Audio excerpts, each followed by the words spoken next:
Oke, kali ini dibuka oleh seorang musisi sekaligus penulis lagu bernama James Newell Osterberg Jr. atau yang lebih dikenal sebagai Iggy Pop. Ia adalah vokalis band rock Amerika bernama The Stooges yang dikenal karena musiknya yang liar, urakan, dan penuh energi hingga digambarkan sebagai cikal bakal untuk musik punk. Ia juga dikenal karena aksi panggungnya yang ekstrim seperti tampil tanpa baju, lompat ke arah penonton, dan berguling di atas pecahan kaca yang membuatnya dijuluki sebagai Godfather of Punk. Nama Iggy Pop menjadi semakin dikenal setelah menggelar pertunjukan di Detroit, Amerika dengan menampilkan aksi panggung yang sangat mengerikan. Selain bernyanyi di atas panggung, ia juga melemparkan dirinya ke arah penonton di mana itu menjadi momen awal aksi skydiving yang memicu interaksi fisik antara musisi dan para penonton. Sayangnya band tersebut harus mengalami perpecahan yang dipicu akibat masalah internal, dan setelah bandnya bubar pada tahun 1974, Iggy Pop memutuskan untuk berkarir solo. Selain kisah hidupnya yang penuh kontroversi, suara dan pengaruh besarnya menjadikan Iggy Pop sebagai ikon budaya serta musik punk.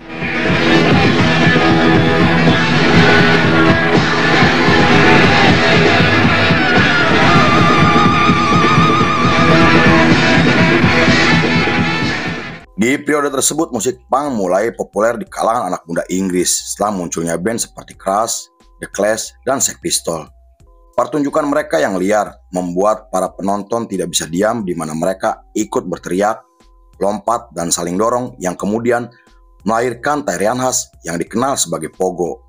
Pogo sendiri adalah tarian khas punk yang muncul di Inggris dan dianggap sebagai bentuk awal dari ekspresi fisik dalam pertunjukan musik punk. Ciri dari tarian tersebut adalah melompat, menabrakkan diri, dan spontan, mirip seperti pegas pogo stick yang menjadi asal dari nama tersebut. Tarian pogo kemudian diartikan sebagai semangat punk karena menampilkan kebebasan, tanpa aturan, dan tidak peduli dengan siapapun.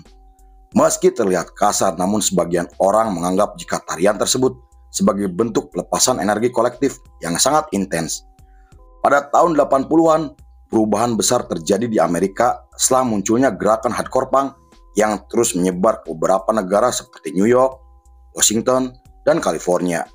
Skena tersebut lahir sebagai bentuk evolusi dari musik punk, namun dengan tempo yang lebih cepat, distorsi yang kasar, dengan lirik yang politis dan penuh kemarahan. Tak hanya itu, gerakan tersebut juga muncul sebagai bentuk kekecewaan terhadap sistem, komersialisasi musik bawah tanah, dan gerakan punk yang dianggap sudah kehilangan taringnya. Acara musik hardcore punk sering diwarnai keributan yang membuat para pemilik klub menolak mengundang mereka karena dianggap terlalu brutal. Hal itu membuat mereka memilih untuk menggelar pertunjukan sendiri seperti di rumah kosong, garasi, dan gedung terbengkalai.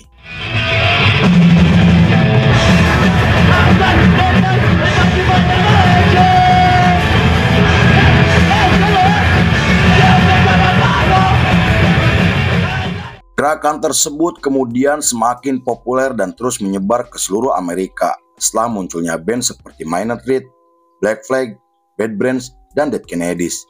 Mereka berhasil membawakan musik punk yang awalnya sederhana menjadi lebih cepat, lebih keras, dan lebih agresif.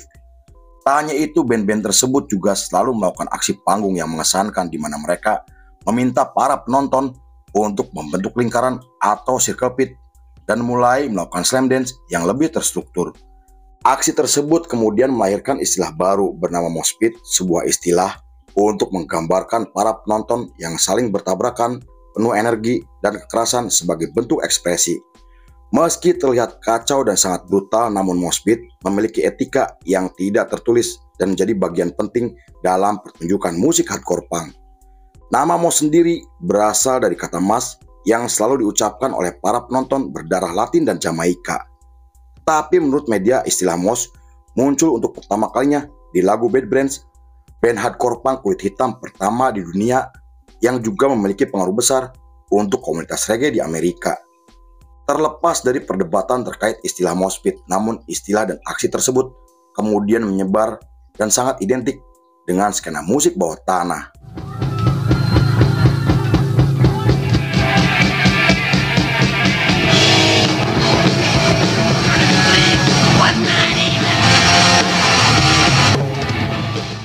Pada tahun 90-an, periode tersebut adalah era di mana mosh pit menjadi lebih brutal, lebih besar, dan semakin tidak terkendali. Musik thrash dan groove metal yang dibawakan oleh Slayer, Pantera, dan Sepultura membawa istilah mosh pit ke level yang lebih besar. Mereka bukan hanya menciptakan musik, namun memicu gaya moshing yang lebih unik seperti wall of death, two-step, windmill, dan spin kick. Bahkan di setiap pertunjukan Slayer dan Pantera, para penonton bisa babak belur di area mosh pit, namun kembali berdiri dengan satu semangat, yaitu melepaskan emosi dalam satu lingkaran.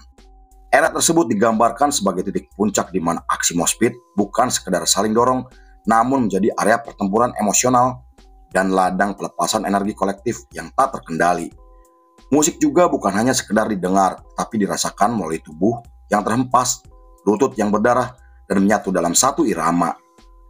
Menurut seorang jurnalis Amerika, pertunjukan band Slayer bukan sekedar pertunjukan musik, melainkan ritual yang bisa membuat kerasukan massal.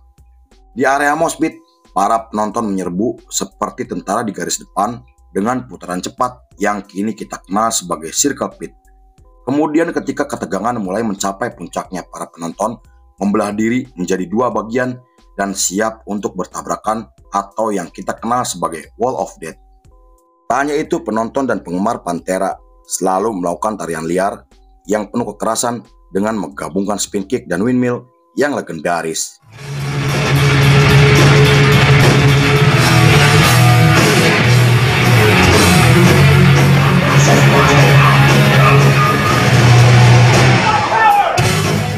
Windmill sendiri adalah gaya moshing yang gerakannya mirip kipas angin di mana tangan diayunkan dengan tubuh yang sangat liar.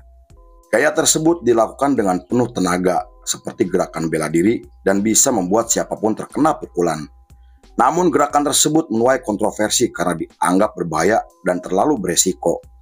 Hal itu karena gaya tersebut bisa melukai penonton lainnya yang membuat beberapa penonton takut berada di area mosh pit. Meski begitu, komunitas hardcore dan beatdown tetap mempertahankan tarian tersebut karena menurut mereka tarian khas mereka adalah bagian ritual ekspresi dan dilakukan dengan penuh tanggung jawab dan kesadaran kolektif. Di sisi lain, ketika ketenaran band Sepultura mulai mencapai puncaknya, band Brazil tersebut berhasil membawakan semangat baru dalam musik metal dan area mosh pit. Gaya moshing seperti spin kick atau tendangan melingkar seperti bela diri mulai terlihat di beberapa festival musik besar.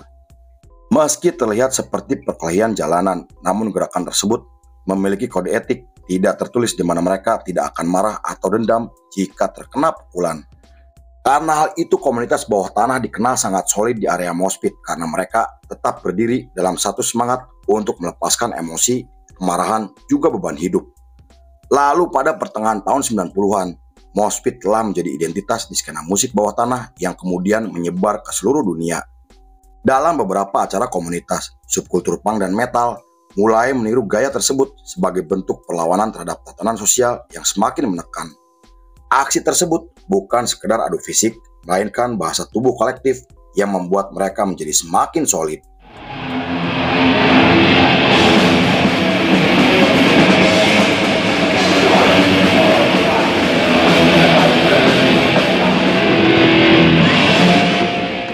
Pada tahun 2000-an, mosh pit akhirnya muncul di beberapa festival musik besar seperti Ozzfest, Hellfest, Warped Tour, Download Festival yang menjadikan mosh pit menjadi bagian dari ritual dan kemasan hiburan.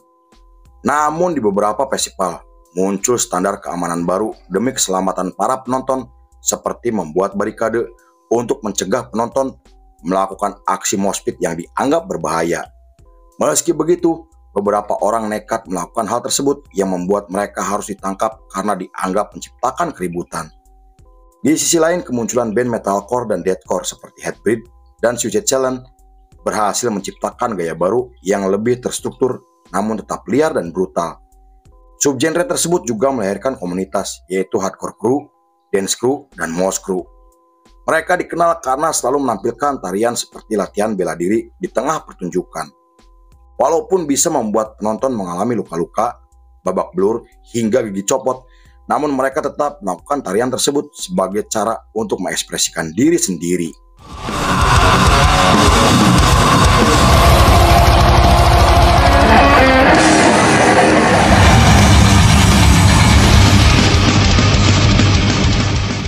Pada tahun 2010, Moshpit menjadi semakin berkembang dan muncul di berbagai festival musik hingga beberapa acara komunitas. Hal itu cukup membuktikan jika budaya tersebut tidak mati, namun berubah ke arah yang lebih elegan tapi tetap terlihat brutal. Aksi Moshpit juga hadir di pertunjukan hip-hop yang menampilkan rapper seperti XXXTentacion, Ski Max, dan Travis Scott. Menurut jurnalis musik, Moshpit bukan tentang genre, melainkan energi untuk melepaskan diri dari kepenatan hidup.